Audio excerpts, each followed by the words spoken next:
Mga mahal po naming kababayan at mga kapatid, Nako, sa inyo man po, magandang hapon sa inyong lahat. si kapatid na Arnel Tumanan, ministro ng Ebanghelyo. Si Sir, yung itsura niya talagang matikas na matikas, talagang matapang na tao, tsaka guwapings, no? Pero alam niyo, napansin ko lang. Hindi ito. Pasensya na, medyo sesegue lang tayo ng konti, Iba yung itsura ng mga taga-iglesia ni Cristo, no? Talagang nung naglalakad kami, napapalingon ako, Parang they are, sabi nga, yung bagang presentable. Hindi, walang ito, atin-atin lang ito. Wala naman masyadong nanonood dito, Nung naglalakad ako, malalaman mo pagka nahaluan ng snatcher, Oo, kasi may mga, syempre, alam mo naman, tayo dyan, aware tayo dyan. Kasi may mga humahalong snatcher talaga pag sa mga ganyang event, Kahit mag-t-shirt pa yan ng national prayer, alam mo talaga pagka-snatcher, Yung mata malikot, O, di ba? At makikita mo, yung itsura talagang, alam mo, Pag taga-iglesia ni Cristo, alam mo talagang, INC ito. Ito, snatcher to. Dito taga-iglesia, umahalo lang to. Biro lang. Tuloy, sir. Kasi naman, yung kanilang leader, presentable, matikas, ika nga. Maraming salamat po sa inyong pagdalo at pakikiisa sa isang dakila at makasaysayang aktibidad na ito. Nako, talaga makasaysayan yan. Narito tayo ngayon mula po sa iba't ibang sektor ng lipunan. Aba? Iba't ibang relihiyon. Nako. Iba't ibang samahan. Ako naniniwala dyan, iba't ibang relihiyon. Kasi may alam din ako ibang grupo na sumali dyan. Pero tahimik lang, ika nga. At sangay ng pamahalaan upang isagawa po ang ganitong mapayapang pagkilos. Ayun. Gaya po ng ating tema, pambansang rally para sa kapayapaan. Isigaw po natin ang kapayapaan. Kapayapaan! Yun. Kapayapaan! Sabi nga ni Kati Binag, ano ba ibig sabihin niyang kapayapaan sa tingin niya? Sabi ni Kati Binag, kapayapaan mula sa mga mapang-abusong government official. Mga magnanakaw sa gobyerno. Kapayapaan.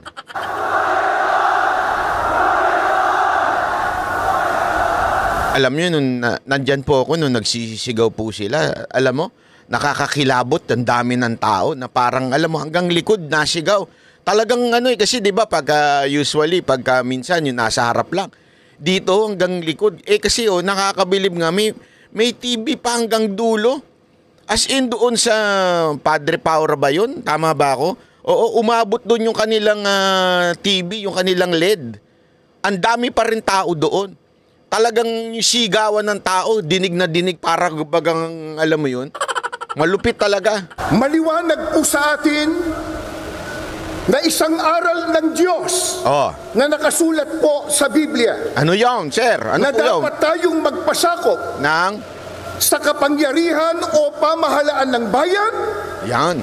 Na yan po ang katangian at sinusunod ng mga kaalib sa Iglesia ni Cristo. Yan yung paulit-ulit natin din sinasabi, di ba? Yung Romans 13. Submit to the authority. No matter what, do not rebel against the authority because every authority is parang inalaw yan ng ating Panginoon. Kaya do not rebel. Okay? Pero maaari kang magsabi ng iyong kritisismo o ikaw ay pumuna sa mga ginagawa ng public official. Hindi po yun rebellion. Ang rebellion po ay yung to take arms at lumaban sa gobyerno. Tayo po patuloy na naniniwala na dapat po ay sumusuporta po tayo sa gobyernong inilagay. Huwag po tayong magrebelde. Ayan po. Pero punahin po natin ang mga gunggong sa loob ng gobyerno para mag-resign. O kaya tanggalin tulad nung isang tinanggal sa kamera, di ba? Dapat punahin natin. Huwag tayong tatahimik dahil sabi nga ni Magalong hindi na ho dapat tayo tumatahimik. Wala nang dapat tumatahimik pagdating ho dito sa mga issue na ito. Wala naman pong problema 'yon.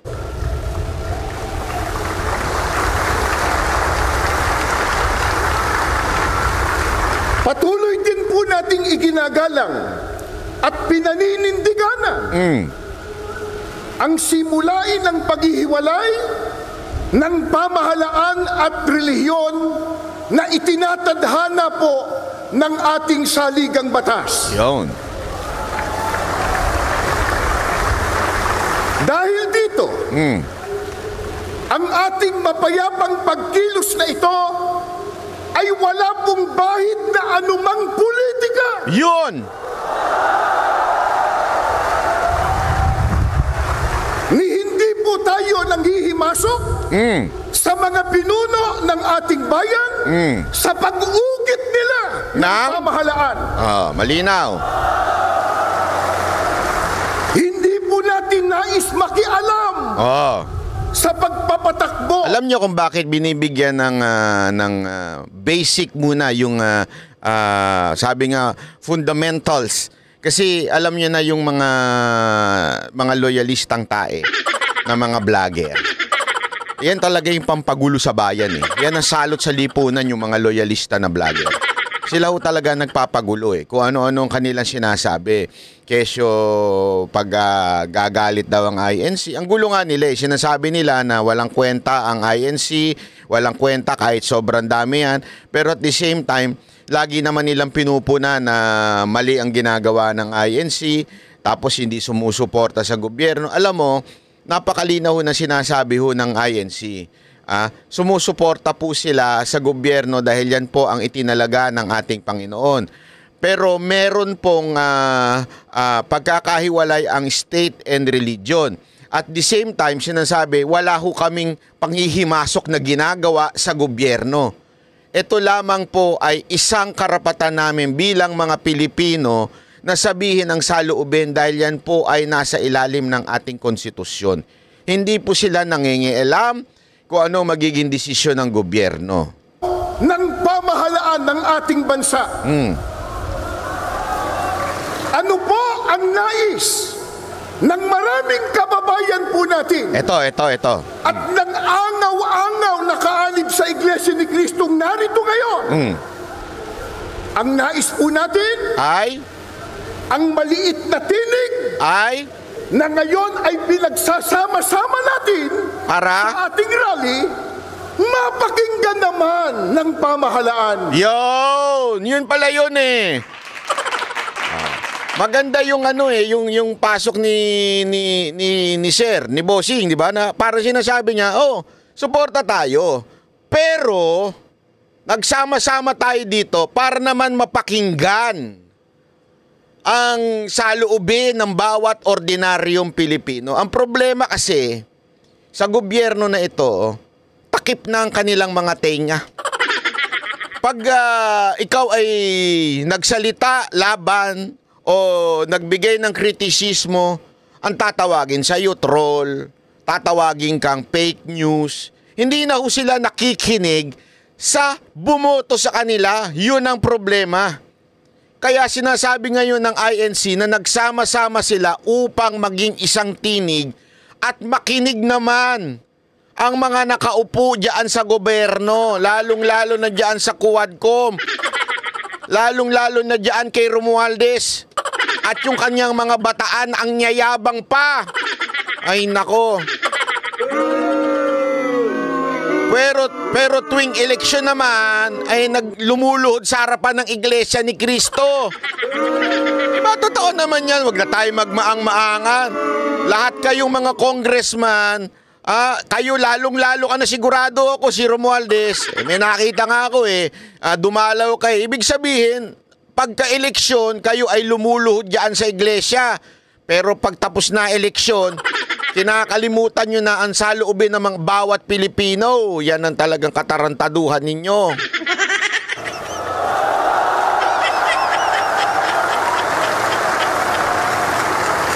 Bago tayo matipon dito kaninang umaga, meron pa po kaming nabasa at narinig. Nako, ito na, banat. Ito na. Banat mula sa bataan ni Speaker. Isang politiko, Sino ba to? nakalulungkot. Nako po. Bago pa sumikat, laos na. Nako! Ang lupit ng banat ni Sher, parang Barat Baya. Di pa sumisikat, laos na. Silibayan ba yan? Hindi. Iba yun. Hindi naman politiko silibayan. Walang kwenta yung sa lipunan. Hindi silibayan yan. Banat Bay.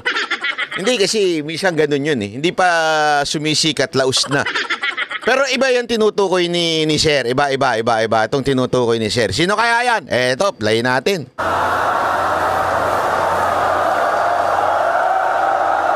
Grabe, lumabas yung pagiging banateros ni Sir.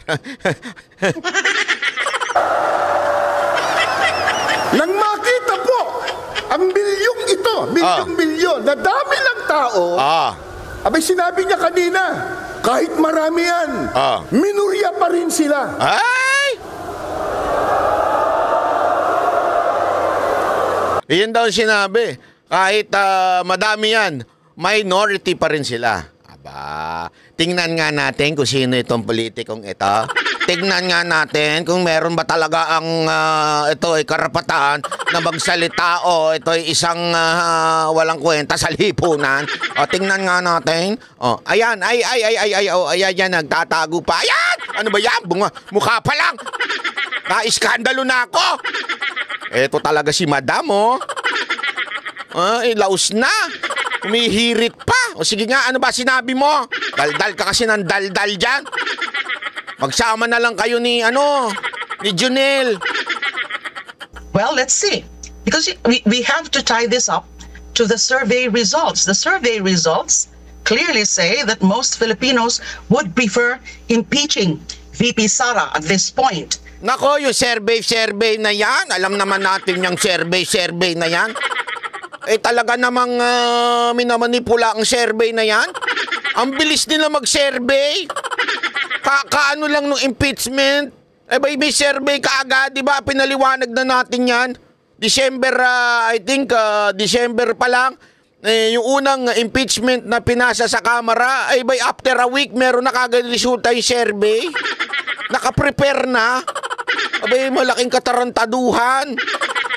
As against the position that, that you just let it go.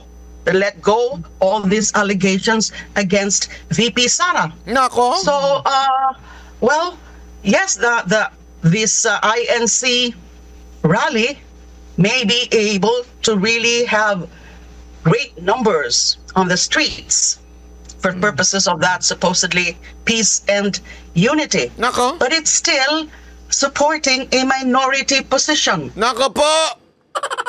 Yan po yung sinasabi ng ministro ng iglesia. Kasi ito ay naganap bago magsalita yung ministro. Minority lang naman daw kayo, mga taga-iglesia. Minority, pero don't tell me nung tumakbo ang senador, di ka lumapit sa iglesia. Di ba? Sana kung meron taga-iglesia, ilabas yung picture na yun, ano? Minority lang daw kayo, sabi nito. Delima na ito. Naku po, hindi maganda yung binitawan mo. And no matter how massive the crowd would be, it's still a minority. Naku po, minority daw kayo kahit gaano pa daw kayo kadami. Yung pagmumukha na yan, yan ang minority.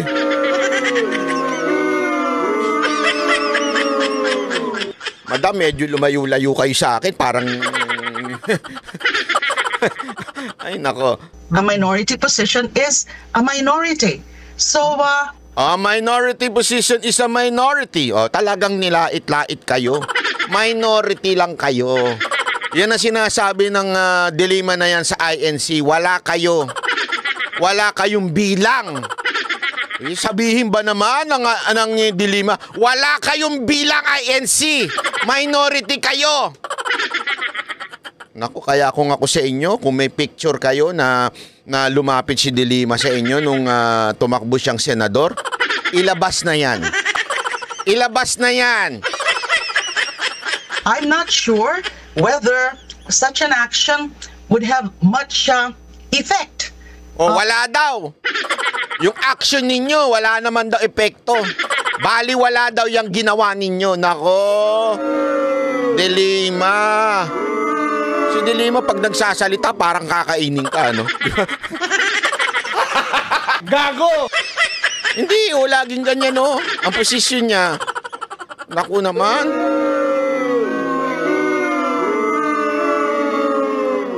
Naku, meron pa naman mga malilikot ang isip dyan. Nag-i-edit. Huwag niyong i-edit to, ha? Baka i-edit niyo si De Lima, ha? Hindi kasi, di ba may mga bagong app ngayon? Yung na-edit, yung pag nagsama kayo sa ganyan, pwede kayo, naku, huwag yung gagawin niya, sasampal. Malilintikan kayo sa akin. Ika-copyright ko yung photo nyo. Huwag nyong gagawin yan. On the disposition of the members of Congress, especially the House of Representatives, because of course the members of the House of Representatives would also think about the survey results. O ibig sabihin, sinasabi niya, walang kwenta yung survey yung ninyo, yung rally ninyo. Kasi yung House of Representative naman daw ay makikinig sa survey. Kayo namang daw mga taga-iglesia, ay kayo naman daw ay minority lamang. Wala daw kayong bilang sa lipunan. Walang bilang, madam. Lahat ng politiko nagmamalikluhod dyan sa Iglesia ni Cristo tuwing kampanya. Huwag nga tayo maglokohan.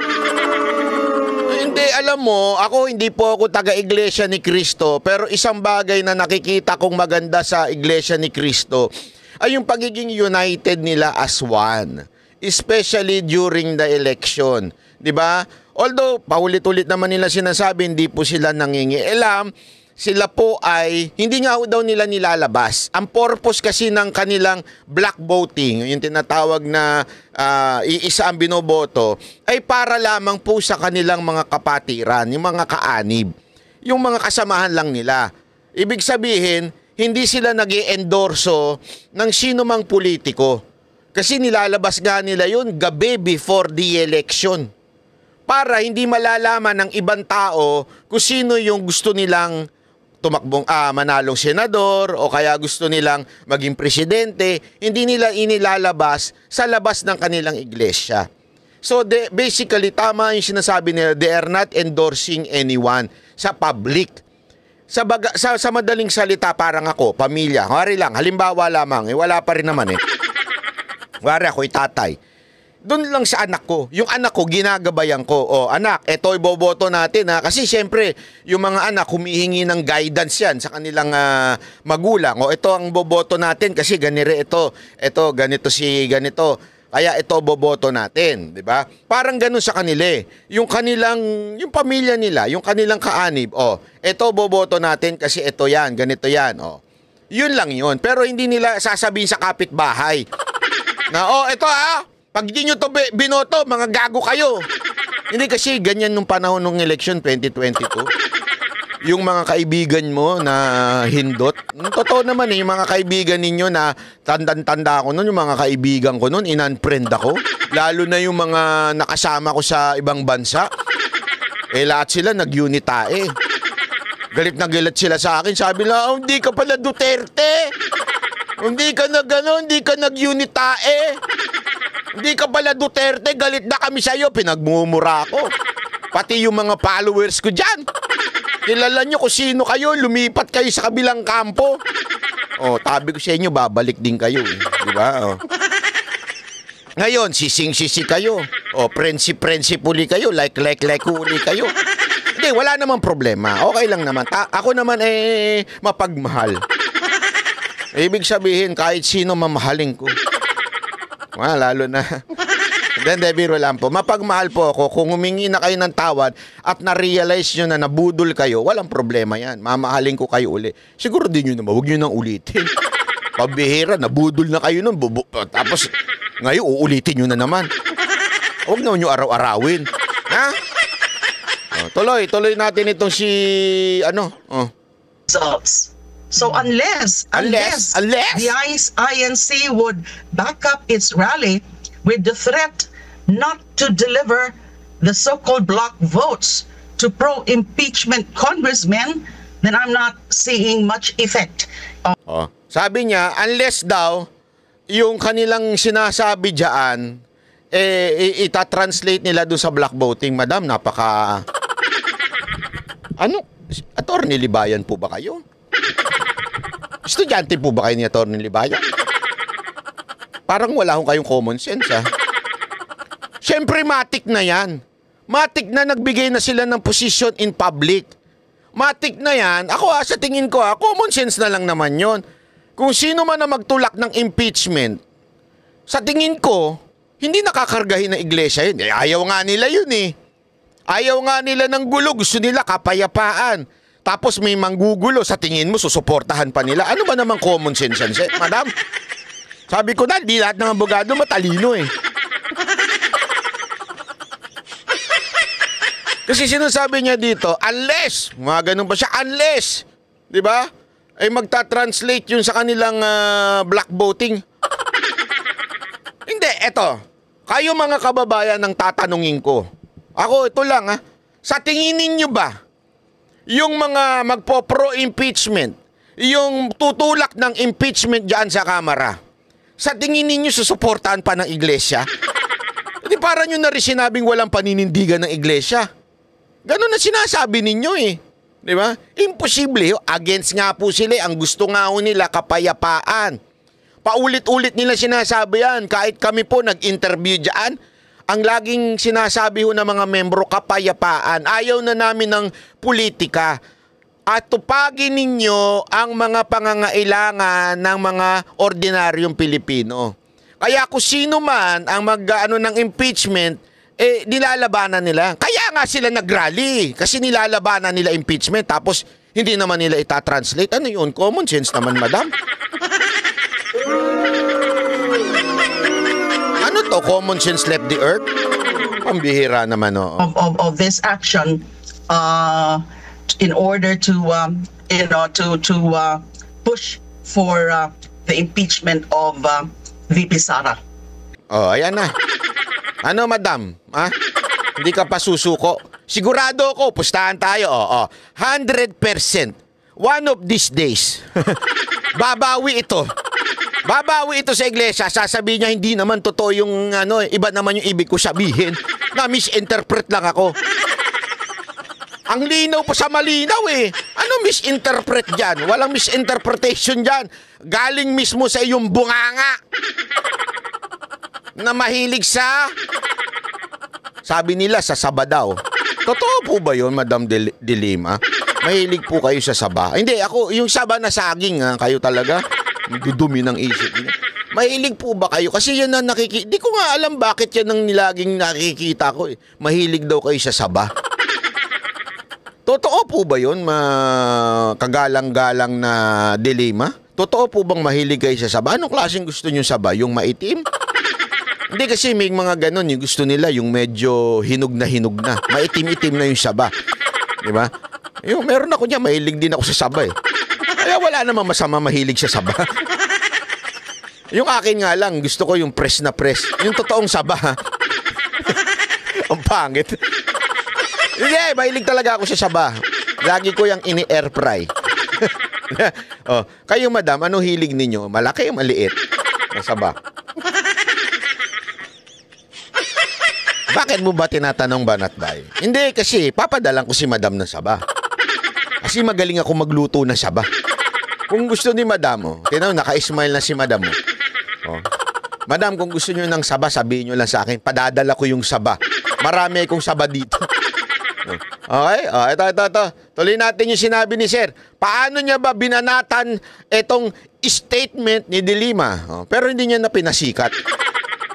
Sino ba nagsabi sa kanya na tayo ang mayorya?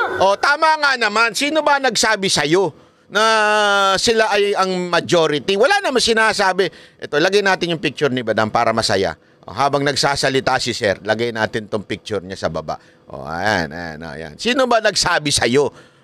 Di ba? Sino ba ang nagsabi sa'yo na sinasabi ng Iglesia ni Cristo na sila ang majority? Sir, ingat kayo. Pogi nyo pa naman, Sir. Baka makakursunadaan kayo ni Madam de Lima. Ingat kayo, Sir. Naku po, Sir. Pero ako, may tiwala ako dito kay Sir. Ito isang man of God. Diba? Kaya lang ingat kay Sir kay Madam de Lima. Itsura pa lang ni Madam. Parang,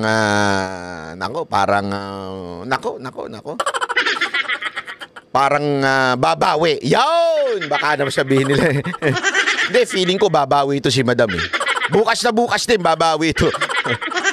Talay. Pero, sa dami natin ngayon, at sa lakas ng tinig ng mga mamamayang Pilipino, parang tayo na ang nasa mayorya. Yan ang tama. Dahil sa lakas ng tinig, grabe ho. Ako, walang biro ho. Ako, talagang nung nandyan po ako. Ayun po ako. Ayun o, nakasumblelo.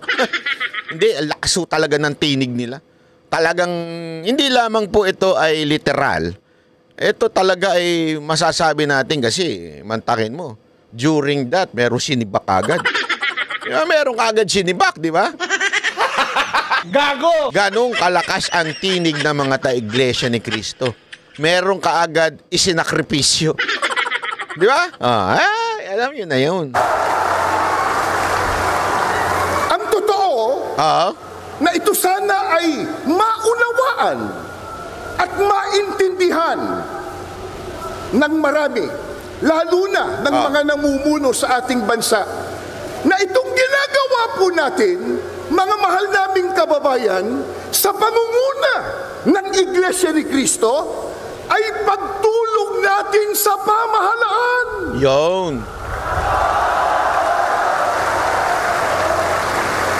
Tumutulong tayo sa kanila. Grabe yan, dami grabe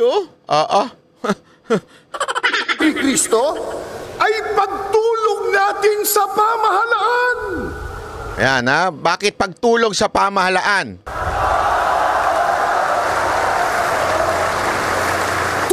Grabe, kita ninyo yan?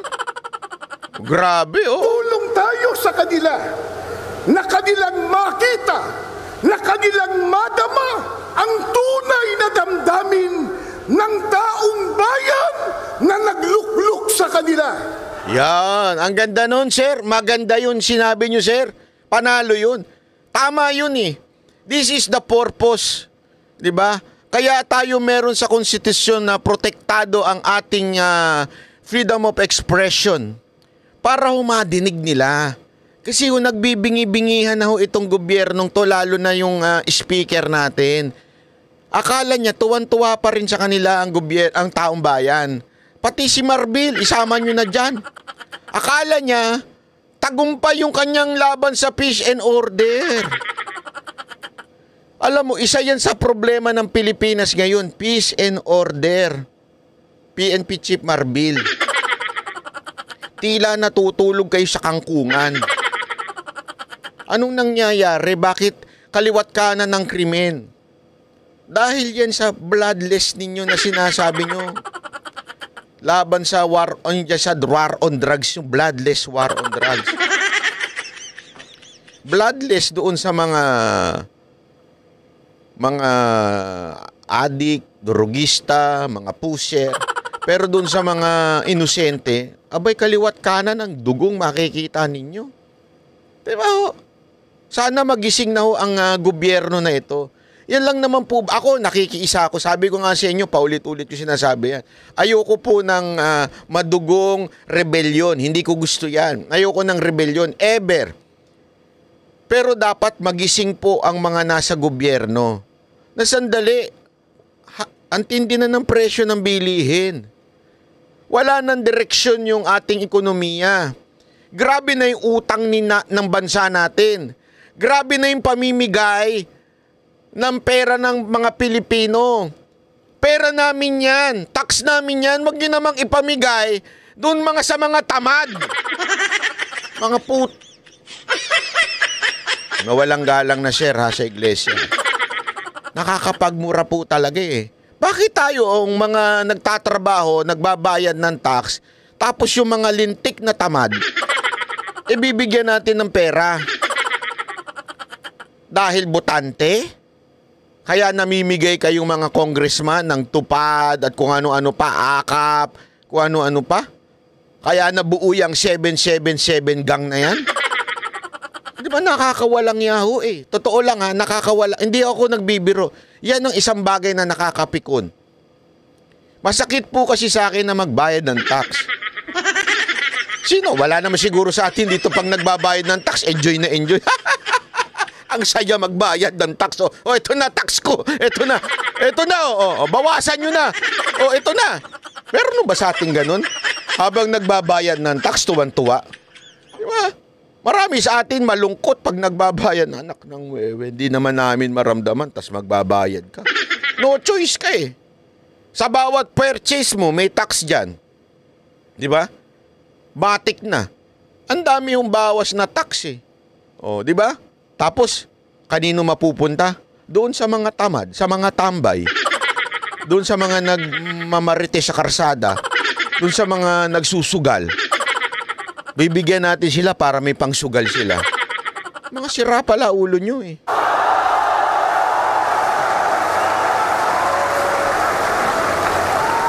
Mula pa kanina, sa mga naunang nagsalita at maging sa mga video presentation, ay ipinakita na po kung gaano katindi at karami ang problemang dinaranas ng ating bansang Pilipinas, na yan po ang dapat na unahin, Yon. na asikasuhin, Yon. at bigyan ng solusyon Yon. ng mga naluklok sa tungkulin o namumuno sa ating bansa. Yon. Yun ang dapat pagtuunan ng pansin.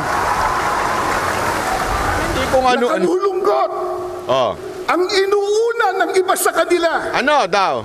Yung mga nagbubunga ng awayan. Nako! Nagbubunga ng hidwaan. Ito po ba yung Quadcom? Ito po ba yung komite ni Chihuahua? Sabi, ang inuuna ay yung nagbubunga ng bangayan. Alam mo, sabi ko nga, paulit-ulit ko lang sinasabi, sa tingin ko magiging smooth sana ang Marcos administration kung hindi naging mapang-ahas etong si Speaker Romualdez. Kasi alam mo si VP Sara Duterte, kung papansinin nyo, tahimik naman po yan eh. Hanggang kadulu-duluhan, di nga siya bumabanat kay Marcos eh. Diba? Kahit, alam mo yun, kasi nalaman natin yan na meron na pala siyang nakikitang hindi maganda. Halimbawa, doon sa yung sa relo na sundalo na lumapit na hindi binigyan ng relo, nakita niyang sa pananaw ni VP Sara Duterte, naiinis na siya doon. Pero nakita ba natin siya nagsalita against Marcos at that time? Wala. Hindi siya nagsasalita bilang respeto sa kanyang ka-unity, di ba? Ka-unity team na si Bongbong Marcos. Hindi ko siya nagsalita laban doon. Sa mga rally, pagka bumabanat kay Marcos, hindi ho siya nagsasalita. Iniiwasan niya. Nandun siya pero alam mo yung unang-unang maisog doon sa Davao? Nagsalita ho si VP Sara Duterte doon. People were expecting na she would di ba, criticize the president, pero hindi. Hindi ho siya nag-criticize. Ganun ho si VP Sara Duterte. Kailan nagsimula na magwarla ho si VP Sara? Doon sa ginagawa na ho nitong Speaker Romualdez na to. Doon sa binababoy na yung tunay na layunin ng Quadcom, tunay na layunin nung kay Chua na komite, 'di ba? Yung binabanatan na yung mga tauhan niya, kung ano-ano na pinalalabas na issue doon sa confidential funds, even if sinabi na ng COA na walang discrepancy, maayos ito, nasa high standard ang paggamit ng confidential funds, binaluktot lang ng mga tauhan ni Speaker Romualdez. Kasi nga, may pangarap. Kasi kahit anong gawin nilang pamumudmud ng mga ayuda, ang baba pa rin na ratings ni Romualdez. Kaya gusto nilang matanggal yung ratings dito kay BP Sara Duterte. Kaya nga yung mga bata niya sa kamera, inutusan di umano na talaga siraan etong si BP Sara Duterte ng tuloy-tuluyan. Diyan nagsimula ang gulo. Na kaysa sana ang concentration ay pagpababa ng presyo ng bilihin, kaysa na mag-amend ng mga batas para bumaba ang presyo ng bilihin, o kaya ay papalakasin ng turismo. Kasi malaking bagay din ng turismo eh. Alam niyo ho ba na tayo ang isa sa mga kulelat ngayon sa turismo? Alam niyo kung isa sa pinakaumangat na turismo ngayon panahon na ito, hindi lang ho Japan. Kahit to yung ating kapitbahay na Thailand, umangat. Tayo po, palubog. Paano yun? Nandyan na ho yung walang kwentang, sabi na natin, plano ng turismo, ang DOT. Tapos walang kwenta pa yung peace and order na namumuno sa atin. Kesa na yan ang unahin sana ng Kamara, ano inuuna? Pabagsakin si BP Sara Duterte, di ba? Yan ang sa tingin kong tinututulan ng maigi ng Iglesia ni Cristo. Na alam naman nating lahat na ang ginagawa nila, pamumulitika lamang. Yun! Tumbok na tumbok. Sir, tumbok na tumbok ninyo. Pamumulitika lang ang ginagawa. Ibig sabihin, binabanatan si BP Sara Duterte kasi merong gustong umangat. Oh. Kaya pamumulitika yan. Sino ba ang may pangarap maging presidente o kaya prime minister? Si Speaker. Your horror? Sana tigil mo na yung kabalastugan ninyo dyan sa kamera. Dahil sa inyo, ang tindi ng rally na ganap. Nang isinusulong nila na impeachment ng pangalawang Pangulo. Ayan. Pag yan hindi pa sumaksak sa mga kukote ninyo, kayong mga congressman, ay tanganan ninyo. Ang tanganan ninyo pag hindi sumaksak sa utak nyo yan. Andyan na malinaw, tinututulan nilang impeachment ni BP Sara Duterte. Alam mo yung mga tinanong ko yung mga tao, yan ang ayaw nila na matanggal sa posisyon si BP Sara Duterte. Sinabi na ng ating kagalang-galang na Pangulong Ferdinand Marcos Jr.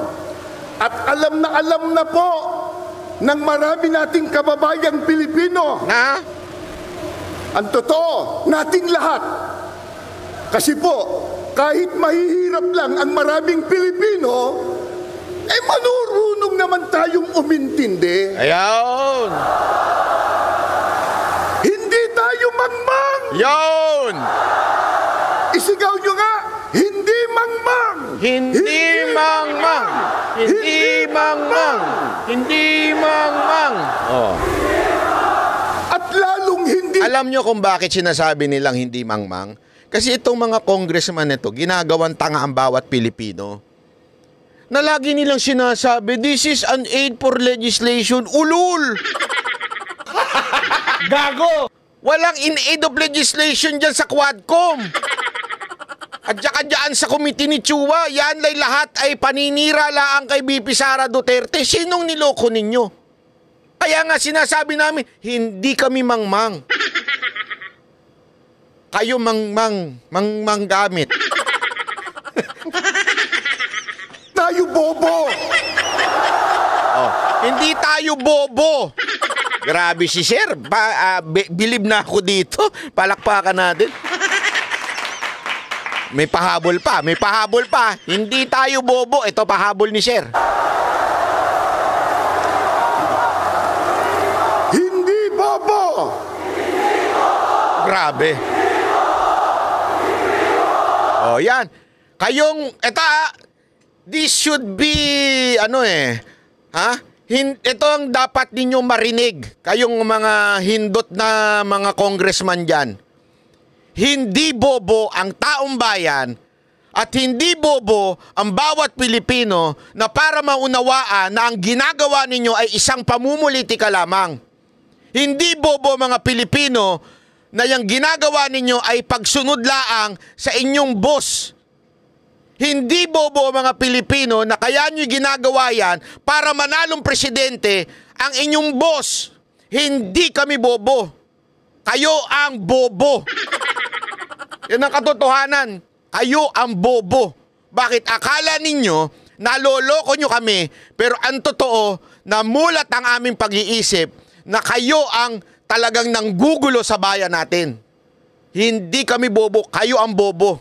Bakit? Yan lang yun, simpleng-simple. Akala ninyo nauuto nyo ang taong bayan. Kaya bobo kayo. Ang totoo, namulat ang mata ng bawat Pilipino na tinatarantado nyo kami. Akala ninyo naniniwala sa inyong taong bayan? Hindi. Pinagtatawanan kayo. Sana marinig yan ng isang abogado. Oh, grabe yun, Brad. Grabe yun, sir. Sana madinig yan ng isang abogado. Yung bobo, yung natanggal ba sa pagiging abogado? Ay. Alam ko na noon pa bobo yung abogado na yun. Kaya hindi na ako nagtaka nung natanggal yan sa pagiging abogado eh. Ang bobo nun eh. Ako talaga, di ko na lang pero may sayad talaga yun eh. Kahit nung una, marami nagsasabi bakit ko daw inaano to, ganyan. Tapos may mga emisaryong gusto kaming pag-usapin, pagbatiin o pagka-interviewin. Alam ko na kagad na bobong-bobo yun eh. Alam ko may sayad yun eh. Kaya iniiwasan ko yun eh. Naintindihan po natin, naunawaan po natin na yung sinabi ng Pangulong Ferdinand Marcos Jr. ay tama. Totoo. Oh. Na yung isinusulong nilang impeachment ay laban sa pangalawang Pangulo, hindi po makatutulong. Hindi po makapag-aangat ng kalagayan ng pamumuhay ng kahit isang Pilipino. Ang tanong, yan ba naintindihan ng mga mambabatas? Naintindihan? Yon! May ginawa silang manifesto raw na sila daw ay nagkakaisa na suportahan ang Pangulo ng ating bansa. Kaya lang, nakapagtataka, ang kanilang ginagawa, kabaliktaran. Grabe yun. Ang tindi ni Sir. Punto by punto talaga. Ang tindi ng bitaw ni Sir. Di ba? May manifesto pa daw itong mga gunggong na ito at sinasabing suportado namin ang presidente. Pero yung presidente nagsalita na itigil, walang kwenta yung impeachment, and yet, iba ang ginagawa ng Kamara. So hindi talaga sila sumusuporta. Napunto by punto ni Sir. Sapul na sapul, ika nga. Sapagkat tahasan nilang sinasalungat, kinokontra yung sinabi ng Pangulo ng Pilipinas. Nako. Mga kaibigan, mga kababayan, at mga mahal po naming mga kapatid, hindi maikakaila, matindi na ang problemang nararanasan ng ating bansa, lalo na po sa ekonomiya. Nako. Hindi po ba yan ang dapat talagang unahin at bigyang solusyon bigyang prioridad ng mga namumuno sa Yun. ating bansa. Tama! Gaya ng nabanggit natin, nakalulungkot po sapagkat hindi yan ang nakikita nating ginagawa ng iba sa kanila. Ang ginagawa ng iba ay nagpapalubha sa problema pangkabuhayan ng Pilipino. Ang magbigat pa, yung ginagawa nila, nagdudulot ng bahabahagi, nagdudulot ng kaguluhan, hidwaan at pagtatalo. Yan, nakita nyo na. Pinunto by punto kayong mga congressman dyan. Yung ginagawa ninyo, kesa na, alam mo yun, kesa na makatulong sana sa ekonomiya ng Pilipinas, hindi. Nagkakaroon lang ng division, ika nga. So kayo talaga ang nanggugulo, sa madaling salita. Ayos na ang lahat eh. Hindi naman nagsasalita si BP Sara. Nung ginulo ninyo, yung binapabagsak ninyo, yung tinatapunan ninyo ng putik at tinatapunan ninyo ng kasinungalingan at binibahagi nyo ito sa taong bayan at gumagamit pa kayo ng media. Ito na mga media, bayaran. Hindi, araw-araw yan eh, yung media na yan. Araw-araw na sinalsal yung issue ng confidential fund. Hindi nila inilinaw doon. Mantakin mo, araw-araw nilang diniin yan. Maling paggamit ng confidential funds, bla bla bla bla bla bla bla bla bla. Tapos sa bandang dulo, sasabihin ng COA, tama ang paggamit. Naayon sa standard, high standard ika nga yung ginamit doon. Naayon sa high standard ang paggamit sa confidential fund. Tama ho, walang problema. Pagkatapos nun, di man lang binalita ng media yon, mga bayarang media. Buti talaga meron pang mga matitinong media. Katulad na rin ng SMNI, ng Net25, di ba? Matitinong media na nagtunay na nagbabalita at hindi bayaran.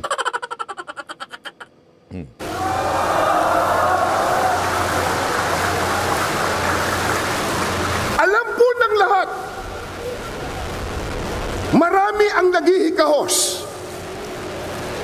Marami ang walang trabaho. Hindi pwedeng ikailayan. Nasa estadistika po yan. Isang araw lang, kahapon, di ho ba? Inilabas sa isang survey na 63% sa mga Pilipino ang nagsasabi na sila ay mahirap ang pamumuhay. Yan. Yan pong estadistika na yan. First, una, sa mahabang panahon, 63% nagsasabi mga Pilipino na sila po ay napakahirap ang buhay. Nako, grabe. Marami po ang salat na salat sa mga pangunahing pangangailangan.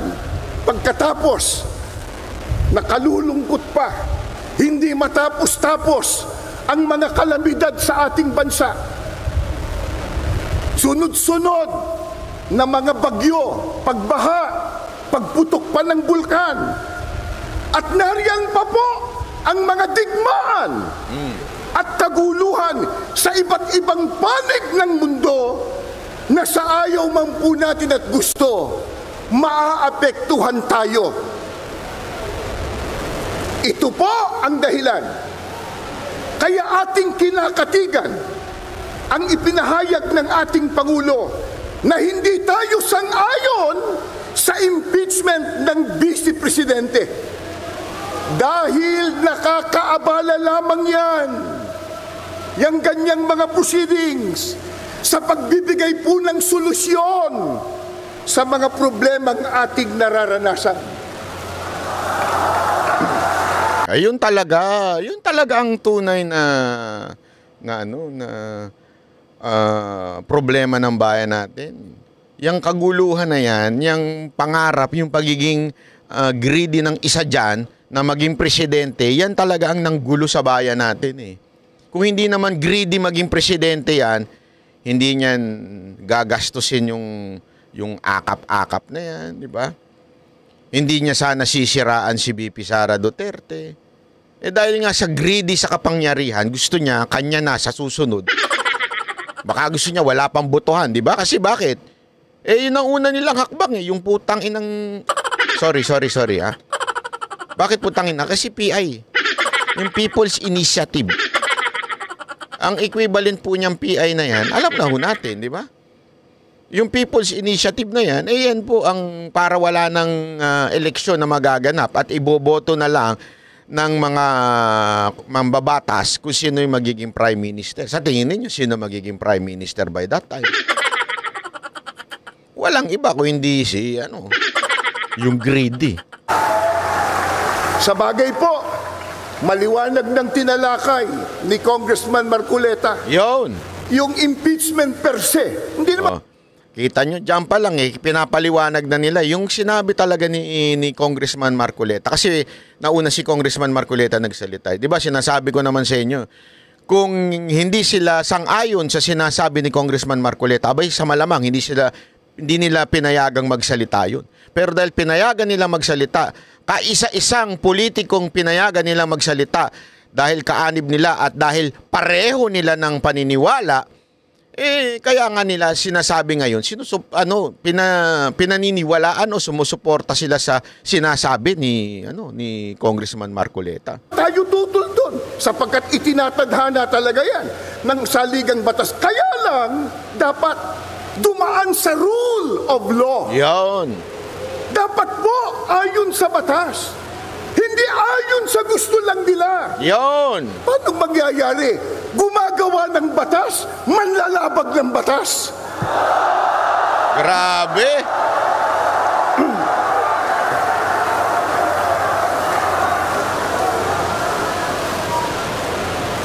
Kaya, ang ating panawagan sa mga mahal po nating leader sa ating bansa, gaya ng nakasulat sa inyong mga placards at inyo pong isinisigaw, mga kapatid at mga kababayan, unahin po natin ang tao, hindi ang kapakanan ng partido. Yon! Kapakanan ng partido inuuna. Taong bayan. Grabe yun, dami ho. Iba't ibang lugar ho yan sa Pilipinas. May Davao, Albay, Isabela, wala nakasulat dito sa isa. Cebu City, grabe, Misamis Oriental, grabe. Serbisyo po muna bago ang sariling gusto at benepisyo. Ayun, serbisyo. Ngayon ay 2025 na. Sa bagong taon ay unahin ang pag-unlad ng bayan, hindi ang pagbabangayan. Ayun. Ano ang pinakamimithi at hinahangad ng bawat isang mamamayang Pilipino, ng bawat isang narito? Kaya tayo nagpakapagod, nagpuyat, nagutom ang iba, gumasta kayo ng salapi, gumugol kayo ng panahon, katakot-takot ang inyong sakripisyo. Bakit? Ano po ba ang pinakahahangad po nating matamo? At paano yon matatamo? Tuturuan tayo, hindi ng politiko, kundi ng Diyos sa pamamagitan ng kanyang salita na nakasulat sa Biblia. Yan.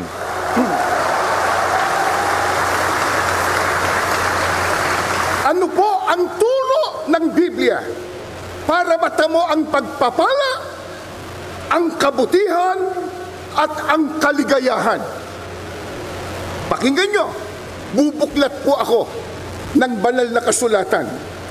Sa aklat po ng Mangawit, 133, 1 at 3. Masdan ninyo na pagkabuti at pagkaligaya sa mga magkakapatid na magsitahang magkakasama sa pagkakaisa.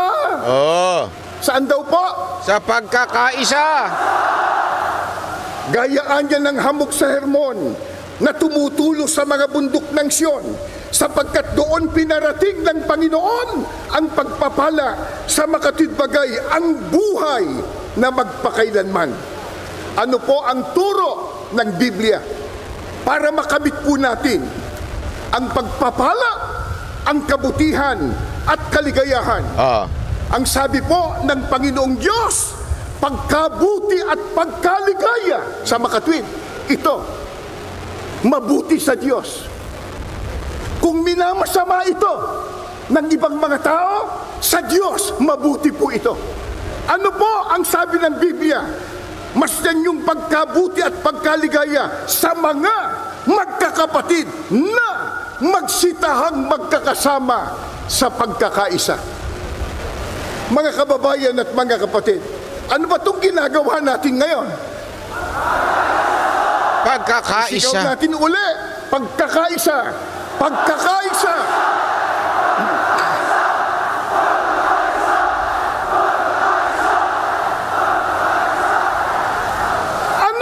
Alam nyo mga kababayan, ito lang masasabi ko dyan. Ako, opinion ko lang ito. Bakit ba pagkakaisa? Kasi meron nung akong, ewan ko, meron ako narinig, pero ayoko na lang sabihin at banggitin ko sino. Na hindi siya agree dun sa pagkakaisa. Dapat daw separation from na... Ako agree naman ako dun sa idea na separation from the demons. O mga demonyo sa gobyerno. Pero alam nyo, kasi napaka-importante natin na maunawaan, the peace na tinatawag ng Iglesia ni Cristo is not peace with the demon o peace with the devil. Di ba? Hindi ho yun na sinasabi ng Iglesia ni Cristo dito. Peace in a way na hindi bangayan ng bangayan. Unahin muna yung taong bayan. Hindi ho yung, ang ginagawa ho kasi nitong kamera, instead na yung trabaho nila talaga ang kanilang atupagin kung papaano, kasi ano ba trabaho nila? Ang trabaho nila magbalangkas ng batas para sa kapakanan ng taong bayan. Okay? So ano ibig sabihin nun? They can make laws or mag-amend ng batas para magkaroon ng mas komportable at mas maayos na buhay ang bawat Pilipino. So ano ibig sabihin nun? Ang dapat focus nila, paano mapababa ang bilihin, paano maging safety ang mga Pilipino, peace and order, paano mapaunlad ang edukasyon, paano mapaunlad ang turismo, yung mga basic problem dapat ang kanilang inaatupag. Di ba? Yun dapat talaga para maayos ang ating buhay. Kaya nga nung panahon ni Pangulong Duterte, ang ganda ng kanyang pinakatema instruction sa lahat ng departamento. Make the life of the Filipinos comfortable as much as possible. Yan ang lagi yan ang tema ho ng pamahalaan ni Pangulong Duterte noon. Pero anong ginawa ho nitong Kamara? Instead na atupagin sana ang mga batas na magpapaganda ng buhay ng bawat Pilipino, kesa na atupagin yung kaayusan sa bayan, ang inaatupag nila ay ang manggulo. Ang inaatupag nila ay bumanat ng kalaban. Yan po yung sinasabi ng Iglesia ni Cristo na kapayapaan. Kapayapaan, tama na. Tama na yung banat ninyo kay BP Sara Duterte. Hindi yan ang dahilan kung bakit kayo naluklok sa posisyon. Ang tunay na dahilan, kaya kayo naluklok dyan para pagsilbihan ng taong bayan, hindi banatan o makipag-away kay BP Sara Duterte. Kaya nga ang panawagan ay peace.